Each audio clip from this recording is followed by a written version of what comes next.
Hey guys, welcome back. Today we are going to be talking about craft shows. I'm going to be breaking down for you some things that you need to know, or some things that you need to do to your booth to make sure that it really stands out amongst the competition, and things that you need to avoid to make sure that you don't alienate any customers. So if you haven't already, hit the subscribe button and let's go. Okay, so the first thing you need to do is, of course, pick the craft show. And how do you do that? Well, there's a couple things that are key. And the first is going to be asking the person who's putting on the craft show, how many people do you have in attendance on a regular basis? They should know, or at least have an estimate for you to kind of give you an idea of how many people you can expect. Is it worth your time? And if it is, how much inventory should you bring? So that number is really key so that you can decide if you want to do it, and if so, how to plan for it. And then further, you want to ask them how they advertise and how they market their event overall. And if their answer is they don't do anything, that's a red flag, and I would typically avoid events like that, because if you don't market it, if people don't know they have the event, no one will come, and you cannot sell to someone who's not there. No matter how amazing your booth looks, it won't work. Okay, so once you have picked your craft show and you are ready to go, you have to decide how you're gonna set up your table in your booth. So typically you'll have an 8x8 or 10x10 spot.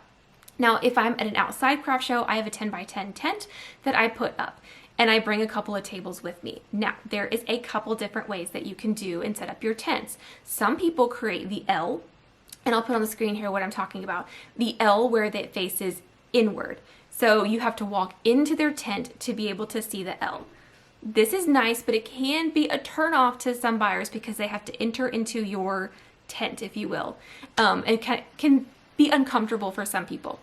So what I like to do is, if at all possible, I like to create an L facing outward. So that way they can see as much as possible while they're walking along and not feel like they have to enter into the tent. So it's kind of like a window shopping at a craft show, if you will. They can hopefully see something that catches their eye and pulls them over without feeling like they have to enter into my area, and hopefully not make anybody kind of uncomfortable with anything like that. So the next thing you want to do is you want to make sure that you add elements of height. So if you are displaying your items, you do not under any circumstances want to lay them all out on the table and be like, here you go, here's all my items, enjoy.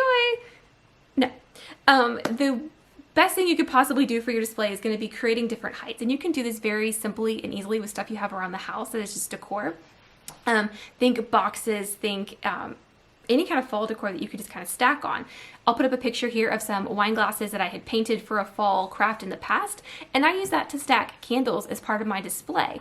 And it just kind of made it more inviting and added a pop of color to it. So think creatively, think different ways to add different height to the table, because it really will help people see the different things you have to offer, and it's very visually appealing. Now, another thing you can do is you can add, just as simply as adding tablecloths to pop the color.